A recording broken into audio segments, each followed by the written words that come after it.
Apa itu mafia skripsi itu nggak ada. Kampus kita bersih kok. Iya. Nggak ada. Sebenarnya pengennya ngulasnya lebih dalam. Iya. Cuman yang Anta Beranta ini lebih menarik menurut aku.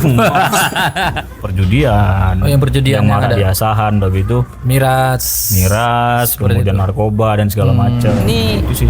pernah mengikuti aksi Kebetulan ya sering lah. sering ya. Sering. Apa yang disuarakan? Apa ya? Cek. Ini bisa ngilang gini nggak nih bulat? Ting gitu. Nggak bisa. Bisa. Jadi malam hari ini kita lagi ngobrol di warung Oma telur. Oma Telur di Sureng ya. Sureng. Ini aku bintang tamu apa co-host sebenarnya ini? Co-host. Yang bakal jadi co-host. Ah, gini nak.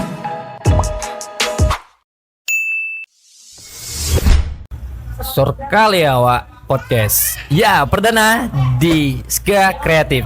Dan kali ini aku muncul di Ska Kreatif. Kemarin kita sudah buat beberapa project di Gekrab dan kali ini aku bersama Bung Sobirin yang kontennya ada di Ska Kreatif juga kan? Iya betul. Iya. Apa nama kontennya? Koreksi. Koreksi. Apaan tuh koreksi? Konten reaction Sobiri. Konten Reaction. Sobirin. Wah, langsung nama ya. Ya itu kan apa namanya? Ide dari kawan-kawan Ska Kreatif juga kan. Oke. Dibuatkan acara Siapa itu. tuh yang buat? Itu kok kayaknya Yang nyingkat itu siapa? itu ada yang apa namanya? Bang Arif. Bang Arim. Langsung ya Bang Raid yang Bang nyingkat. Raid ya. Oh ya di sini namanya Bang Raid ya. Bang Raid. Iya, Bang Raid. Kreatif sekali Bang Raid tuh ya. Iya. Semua disingkatnya. Semua disingkat. Apa? Bahasa yang paling sering dia bilang markibas. Mari kita bahas. Semua Kalau- disingkat. Jangan APBD yang disingkat sama dia. Iya. Kan?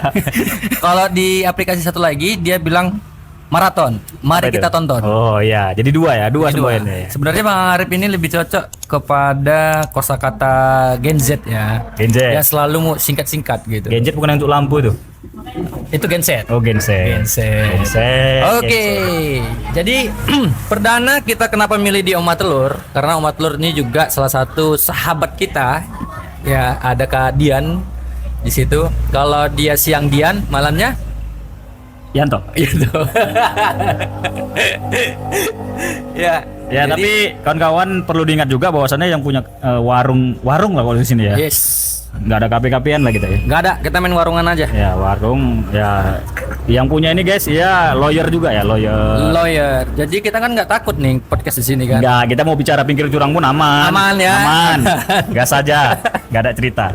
Jadi Sobirin, Ya, aku penasaran sama kamu. Semenjak aku pertama kali kenal gitu kan. Terus kita cerita-cerita di luar dari kamera gitu kan. Bahwasanya apa yang menjadi keseharianmu itu mirip dengan keseharianku. Ada di Pramuka juga. Pramuka betul. Pramuka. Salam Pramuka. Salam Pramuka, ya kan. Jadi ente Pramuka dari kelas Dari kelas 4 kayaknya dia. jadi siaga, Enggak bang, langsung penggalang. ya dulu kan kita kan ya zaman sekolah dulu SD nggak kenal siaga kan. Oke, iya. Jarang sekolah yang kenalkan itu. Ya, langsung ke siaga. Ke Paling nggak- penggalang. Iya, jadi anak bawangnya lah dulu. Ya anak bawang Iya, betul. ikut dulu di camp, Betul. kegiatan-kegiatan gitu. Ketika nanti ada pengukuhan baru Waduh.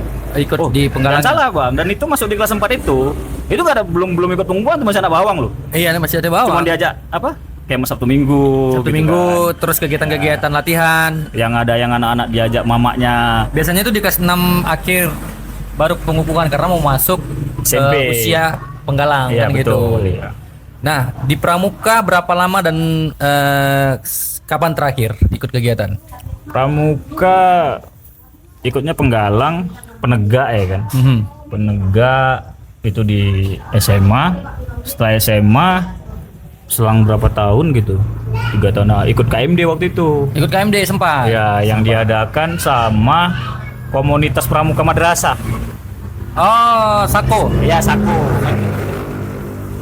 Jadi di Sako itu adalah beberapa KB dapat rekomendasi untuk ikut KMD pada masa itu.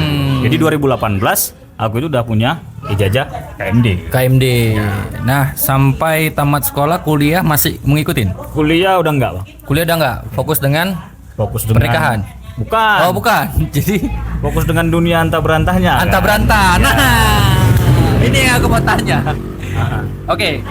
Pramuka cukup segitu aja atau Ya. ada lagi mau kita ulas? Ya terserah host kan gitu kan. Iya, terserah aku kan. sih sebenarnya pengennya ngulasnya lebih dalam. Iya. Cuman yang Anta Beranta ini lebih menarik menurut aku. Iya kan? Jadi di Pramuka kebetulan kita sama, alumni juga sama, di Iya. penegaknya kita sama ya. Abang Pradana kan? Iya, jadi Sabit. Labiatul Adawiyah. Ya. Cuman karena perbedaan jarak usia juga ya. Iya, iya, betul. Alumni juga, aku nggak ketemu sama ente. Iyalah. Nah, ketemunya tahunya juga ente di Pramuka kan waktu kita jumpa di salah satu organisasi, ya kan? Di situ ente cerita bahwasannya ente adalah anggota Pramuka Jahit bin Sabit. Iya, betul. Ya, di situ ambalannya Jahit bin Sabit kita bilang kan gitu. Waduh, ada letting nih gitu. Cuman kan memang jauh ya. Abang di mana lu? Aha. Stambu berapa dulu? 2004. 2004 tamat ya? 2004 masuk. 2006 tamat. 2007 Mas ke taman. 2007 tamat. Aku Iya. 2007 masih Di mana? Masih di kelas mana? 4 lah, kelas 4 SD. Kelas 4 SD di Ya. Ada dulu SD di, kalau kita bilang dia Kecamatan Tinggi Raja sekarang. Kecamatan Tinggi Ya, Raja. di Blok 24 namanya. Gimana? Blok 24. Blok 24. Ada berarti Desa. blok 23 nggak ada?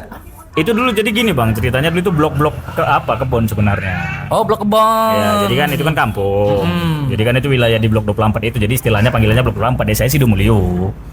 Dulu kecamatannya gabung sama Buntupane dulu. Oh, gitu. Memang kecilnya di situ. Kecil di situ, lahir di kebun.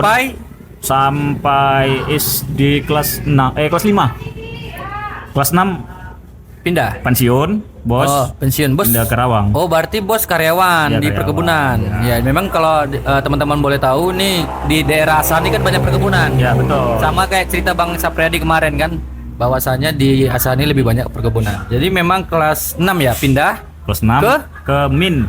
Min di Rawang, Min Meranti dulu namanya. Oh, Min Meranti dulu. Ya Oke. sekarang Min berapa? Min 2 kalau nggak salah. Oke, kalau MTS-nya sana satu ya? MTSN ya, satu Ya, komplek satu. tuh kan. Enggak, maksudnya yang sana MTS 1, yang di sini MTSN 2 Ya. yang di kisaran. Oke. Dulu kan namanya MTS Negeri Meranti kan. Nah, setelah Min masuk MTSN. Ya, Enggak kemana-mana ya? enggak. Jadi Min, MTSN, MAN. Ya. Luar biasa. Pak Ustadz lah ya. Enggak juga. Enggak juga. Nah, ini nih yang mau Anta Beranta nih aku mau pertanyakan. Jadi dari mulai SD tadi, terus di MTSN aktif pramuka juga, Aktif. lalu di MAN, Man aktif. Sebagai pemangku adat dulu. siap salah gitu kan. Kalau ada yang salah kan ke pemangku adat. Ya buku-buku hitam gitu kan. Buku-buku hitamnya kan gitu. Halo. Oke. Sip. Sama Uma dulu. Oke, Ini tadi mah ada- konsepnya barbar gitu aja nih. Jadi si baru boleh masuk. Barbar. Siapapun boleh masuk gitu ya. Jadi kita walaupun kita membuat karya gitu, ya selagi kebetulan kan ente dari kantor tadi kan, Ya. kalau aku kan dari rumah gitu. Tapi sih biasanya memang kami selalu membawa yang namanya anak, Iya. ya keluarga. Ya, kita beberapa kali juga ketemu bawa keluarga masing-masing gitu kan. ya.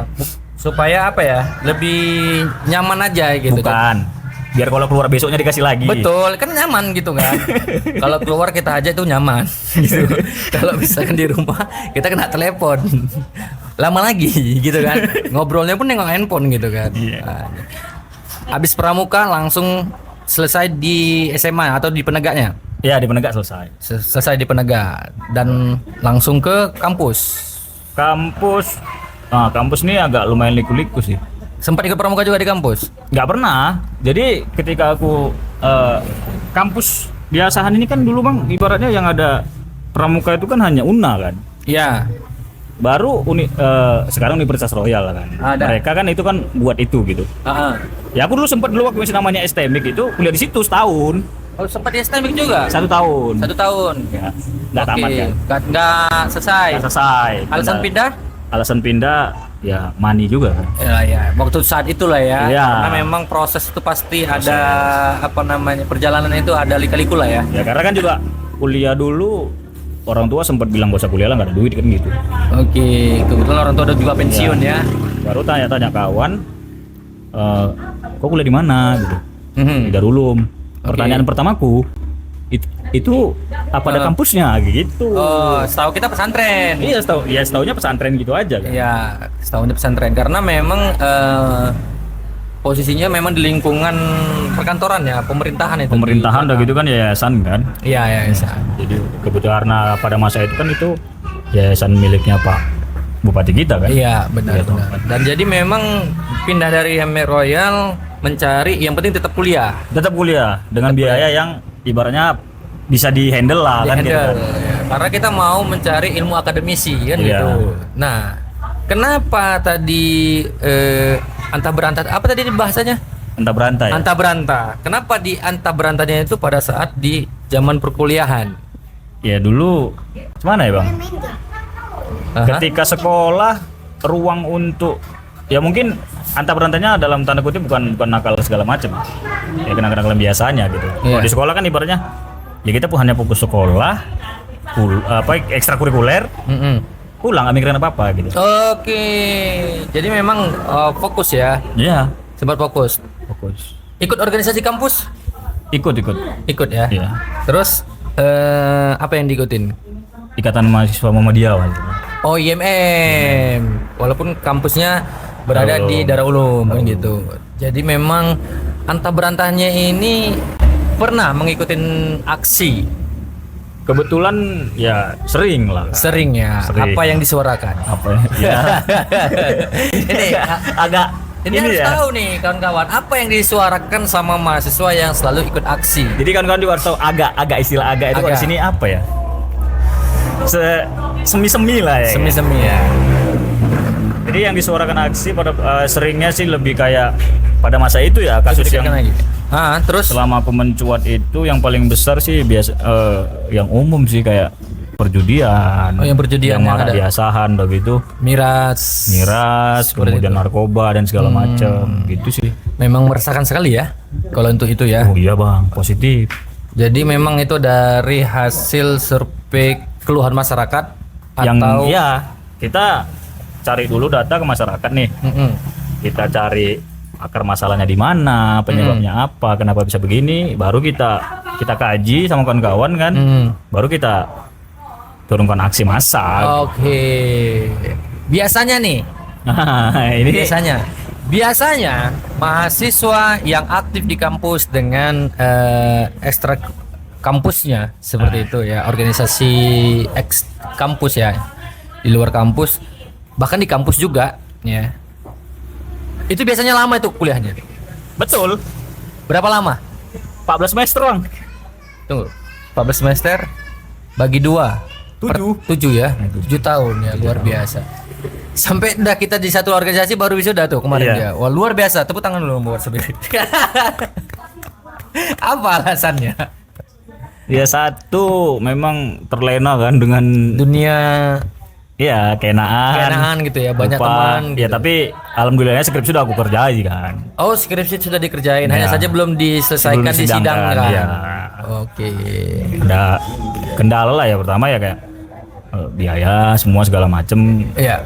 Habis itu ya kita ya intinya terlena lah dengan Terlena ya. dunia kampus itu tadi. Skripsi minta tolong nggak? Enggak. Kita kerja. Kita kerjain ya. Anak Nggak. pramuka itu harus Apa itu mafia skripsi itu enggak ada. Kampus kita bersih kok. Iya. Enggak ada. Sebenarnya itu person kembali kepada individual masing-masing. Iya, betul. Terkadang memang ada halnya alasannya ya, sibuk dan segala macam. Tapi menurut aku membuat skripsi itu ketika rules-nya sudah didapatkan paling mudah sebenarnya. Iya Bang, aku ngerja itu sebenarnya kalau dihitung hari 3 hari kelar sih sebenarnya. Ya, sebenarnya tanpa revisi ya. Iya, cuman ketika kita udah buka laptop, Nah, timbul yang namanya syaitan. iya. Malas. Ini boleh merokok nih? Boleh, silakan. Kalau nggak apa-apa ya nggak apa-apa gitu. Jadi memang skripsi sudah diselesaikan, hanya saja belum disidangkan. Terus kenapa kepikiran mau selesai? Yang pertama pesan mamaku ya, anaknya harus sarjana. Apa sih sebenarnya yang ditanyakan mama atau yang dipikirkan mama pada saat itu? Jadi gini, jadi aku nih waktu masih sekolah nih kan, kebetulan ada kayak saudara gitu wisuda, Oke. jadi dia bilang, mama pengen nengok anak mama sarjana gitu. Cuman biaya kuliahnya nggak ada. Oh itu ini udah memang udah Dari awal ya, dari awal, bukan dari pertengahan. enggak. Bahkan ketika ya sampai sekarang itu ya mungkin karena orang tua ya kan. Mamaku tuh nggak tahu aku kuliah jurusan apa, baru Agak dekatan sedikit ya. jurusan apa, kemudian berapa lama kuliahnya, nilainya berapa, itu memang nggak pernah ini, karena kan setahu mamaku gitu kan. Ya bukan dia nggak peduli sebenarnya, dia peduli. Iya. Bahkan ketika semester akhir pun dia bilang kok nggak diselesaikan kuliahnya gitu. Iya, cuman kan mama nggak masuk ke dunia perkuliahan. Iya, Jadi mama hanya mendengar cerita dari tetangga mungkin, dari orang-orang Sampai yang gitu. berapa kali kawanku yang berapa generasi yang wisuda ditanya, kok nggak bisa wisuda gitu Ya kan. sama seperti pertanyaan mamaku kemarin gitu kan. Cuman kebetulan memang bukan aku karena lama gitu. Maksudnya dia khawatir apa sempat nih kau menyelesaikan wisudamu dalam 4 tahun. Karena aku daftar wisuda itu terlambat. Sama bang, aku udah tutup sidang. Iya, aku kan udah 4 tahun ini, udah selesai semua SKS ku udah kelar, ya kan. Udah di tahun keempat lah ini kan gitu. Cuman aku mendaftar itu ibaratkan masuk pendaftaran di tahun kelima. Bisa ditoleran ya, tapi aku harus memberikan apresiasi ke kampus. Jadi aku semester 9, Ya, semester 9 aku selesaikan gitu, dalam arti kata administrasinya agar aku mengikuti keterlambatan. Itu it's okay. Yang jelas yang dikhawatirkan sama orang tua adalah sanggup gak tempo 1 bulan menyelesaikan skripsi. Ya, karena kan ya orang tua kita ini kan ya kayak ya nggak usah dipungkiri lah, mamaku sendiri kan SD kan selesai itu. Jadi dianggapan dia itu, bahkan dia sampai ketika aku wisuda gitu kan, aku tunjukkan nih, ini loh yang aku kerjai gitu, setebal itu gitu. Kita kejut, Bisa segitu ya. kok bisa banyak kali ditulis gitu. Oke. Dan buku-buku di kuliah dulu juga banyak. Jadi apa rasa yang saat Sobirin wisuda, ketika orang tua ngelihat tuh apa yang dirasakan? Yang pertama itu ya aku terima kasih sama mama dulu kan. Tunggu, pakai musik sedih enggak nih? Nggak usah lah. Gak usah ya? Iya. Ya terima kasih juga sama mama, aku sudah gitu. Dan dia bilang alhamdulillah lah, kebetulan kan memang nggak bisa datang karena jauh kan. Oh, mama di mana? Di Canggang, Di mana itu? Langkat. Oh, di Langkat. Oh, jadi orang tua udah di Langkat nih sekarang posisinya. Udah dari dulu kan ibaratnya sama bapak kan bubar kan, umum kan, iya. baru nikah dapat apa di sana. Di Langkat. Jadi memang jarak jauh lah ya. Mm. Terus waktu masa pendidikan ya, Sobirin tinggal sama kakek sama dari kecil Dari Bang. kecil memang. Dari kecil. Oh, gitu. Jadi dulu tuh mak bapakku pisah, aku dari kecil terus kayak diurusi sama nenek kakekku gitu kan. Nah, diurusi karena kan gini bang, ya namanya orang broken home ini harus ada sih penyelamatnya kalau. Benar. Ini pesan juga untuk kawan-kawan bahwasanya keluarga broken itu bukan berarti kita harus narkoba. Setuju. Yang kejadian sekarang dengan mental yang kita lihat Iya. di beberapa sosial media bahwasanya dia bubar aja seolah-olah udah hancur di dunia gitu. Itu mental yang salah sebenarnya. Balas dendamnya gimana ya? Kita lanjutkan pendidikan kita. Kalau kita kerja ya kita kerja betul-betul gitu kan. Menunjukkan kepada orang tua aku bisa loh. Iya. Gitu loh. Bukan harus kita ngeluh di sosial media segala macam. Tapi tunggu, sejak kapan Sobirin mengetahui bahwa Sobirin posisinya berada di antara orang tua yang sudah tidak satu lagi, dan apa hal atau titik yang mana bisa survive gitu loh? Berpikir bahwa aku nggak akan sama dengan anak-anak yang lain, aku harus bisa lebih gitu loh. Itu titiknya gini bang, waktu aku kelas 6 SD, kebetulan nenekku tuh setelah pensiun itu jatuh stroke. Oh, nenek. Iya.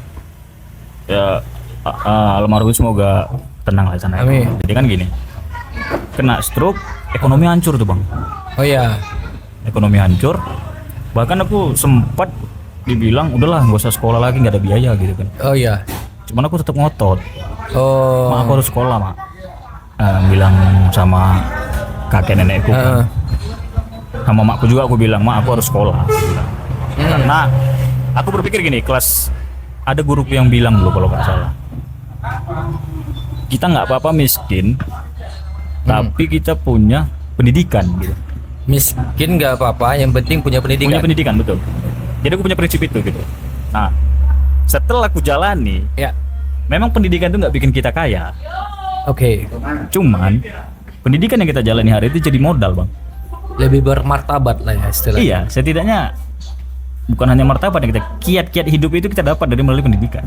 Dan aku bisa lihat dan pikirkan bahwasanya pendidikan itu membentengin diri kita dari hal-hal yang tadi, Ya, dari mulai miras, ya kan, judian, apalagi dunia malam kan ya, gitu. intinya dunia gelap itu ada bentengnya lah. Ada bentengnya ya, Jadi- karena punya gelar atau punya apa di belakang kita. Anak ini loh, anak Ya. kampus ini gitu kan gitu. Ya kita malu kan. Malu dong. Kalau maunya kita, contoh kita kuliah tapi kita terjebak narkoba kan malu juga. Narkoba lagi, Iya. wih. Ini mahasiswa nih kok pakai narkoba kan gitu, Iya. nggak beres juga. Nggak jelas dong pastinya Iya. kan gitu. Jadi ada pandangan negatif nantinya ke generasi berikutnya kan begitu. Itu betul, itu pasti. Makanya ya mana dibilang ya, aku hidup ini kayak ngalir gitu kan. Kayak ngalir aja ya. Ngalir bukan berarti diam, tapi kita coba berenang ke Nah, melawan. survive-nya ini nih persoalan biaya kuliah. Dari mana? Izin maaf, bukan kepoin tapi ini sebagai modal adik-adik kita mungkin yang sama posisinya sama Sobirin yang orang tuanya sudah tinggal Ya. tempat nenek lah kita bilang kan Ya, gitu. banyak. Nah, seperti itu dan juga mungkin ada yang memang masih orang tuanya ada di rumah juga mungkin merasa belum mampu nih untuk lanjut ke pendidikan. Kira-kira kiatnya apa nih survive-nya? Jadi aku dulu gini bang, tamat STMIK ya kan, masuk STMIK Royal, nggak kelar nih biaya karena biaya kan, Oke. mundur. Karena aktif juga di kawan-kawan, Iya. aku buat komunitas, buat apa namanya segala macam. Jadi ada yang mantau waktu itu dari ibu-ibu Asia. Oke. Muhammadiyah kan? Iya.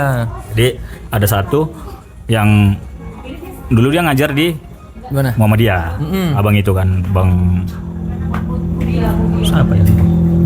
Bang Mansa. Bang Mansa. Nah, panggilannya Bang Mansa. Ya. Jadi dia bilang, Rin, kau kuliah katanya. Iya bang, aku mau masuk lah dari Ulum, gue bilang. Oke. Coba, kau mau nggak ke Muhammadiyah katanya.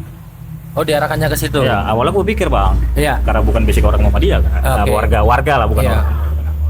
Aku mikir, karena kan dulu mindset paradigmanya gini, ketika kita Muhammadiyah sesat. Ya. Dulu. Kalau sekarang Karena udah berbeda apa ya? Udah, ya. Berbeda apa namanya? Cara gitu. Hanya berbeda cara, tapi ya sama-sama benar. Sama benar. Nah jadi ibu Aisyah itu datang, dibilang, kau kuliah Rin? Iya. Kayak mana kalau kau ngabdi di sekolah, kuliah kami tanggung gitu.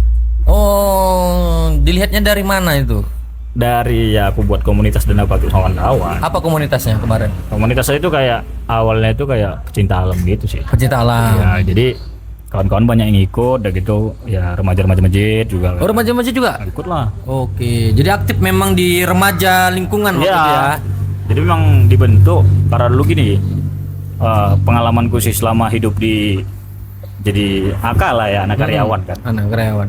Biasa aktif sih kegiatan anak-anak. Dulu ya kalau sekarang nggak tahu. Di Kalau zaman dulu itu ada kayak punishment gitu dari atasan bahwasanya anak-anak ini harus aktif. Aktif ya. Ya, jadi itu yang kubawa ketika udah pindah dari sana. Keluar dari apa namanya kalau di perkebunan Afdeling lah ya. Ya dari Abdeling keluar pindah kampung, udah pensiun kan, pindahlah ke Rawang. Ya coba aku bangun itu gitu sama kawan-kawan. Oke. Dan mereka nerima bang. Jadi mulai dari kecil sudah berorganisasi dengan teman-teman sekitar komplek Ya. sampai akhirnya pindah ke daerah perkampungan lah kita Ya. bilang ya, yang jauh dari perkebunan, Iya. ya, tapi kita tetap juga menjalankan aktivitas remaja. Ya sama satu lagi dulu aku dikenal itu karena ada guruku waktu di MIN, dia bawa aku lomba pidato pak. Oh, lomba pidato. Nanti kita coba minta Sobirin berpidato dulu ya. Lama, saya udah lupa. Jadi survive-nya itu dari lajang ya, waktu Lajang. kuliah itu di sekolah ya. Di sekolah ya. Di sekolah sebagai staf sekolah ya. Staf. Staf sekolah sambil ibaratkan ada samping-sampingan di beberapa kegiatan. Ya gitulah.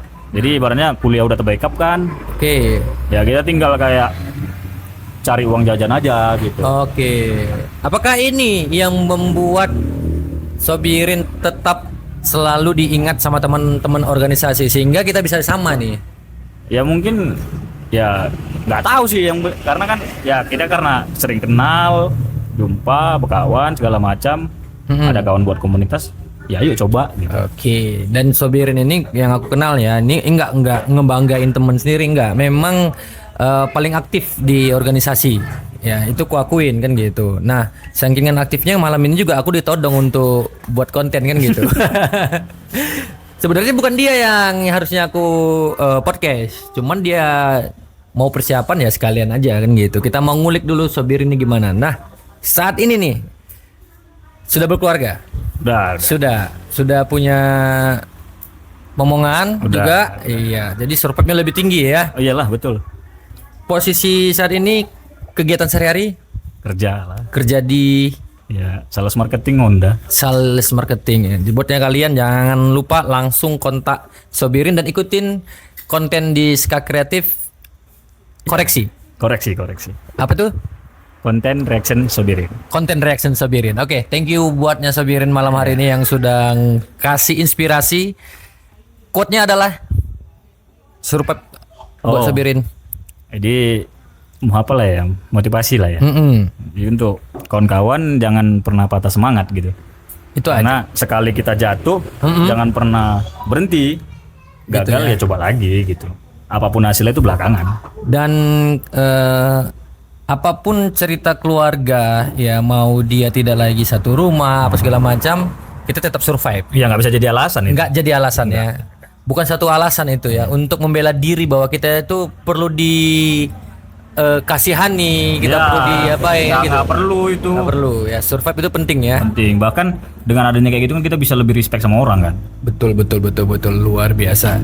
Oke, segitu aja buatnya Ska Podcast ya. Ya, jadi gue kali agak susah ngomongnya ya. Iya, karena memang agak berbeda suasananya di ruangan dengan yang di luar kan gitu. Ini kita lagi di warung Rumah Telur 49 Jalan Serenggas menuju jalan tol atau pintu tol Kisaran. Jadi kalian bisa mampir di sini. Kalau misalkan pagi itu jual sarapan.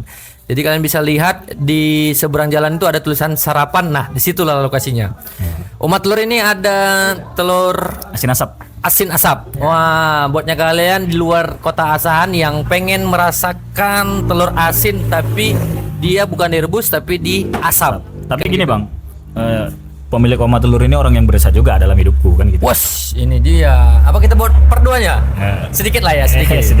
Iya, ini biar penasaran mereka. Kalau memang mau tahu, boleh komen. Iya. Kenapa bisa? Iya. Ini mau dilanjut di part 2 apa di sekarang nih? Spill aja. Ya karena banyak lah motivasi hidup ini berikan beliau ke aku gitu kan. Oke. Skip di part 2 kalau komen banyak kita lanjut. See you next time. Sorkalia Wak Podcast. Dadah. Ngilang ini enggak?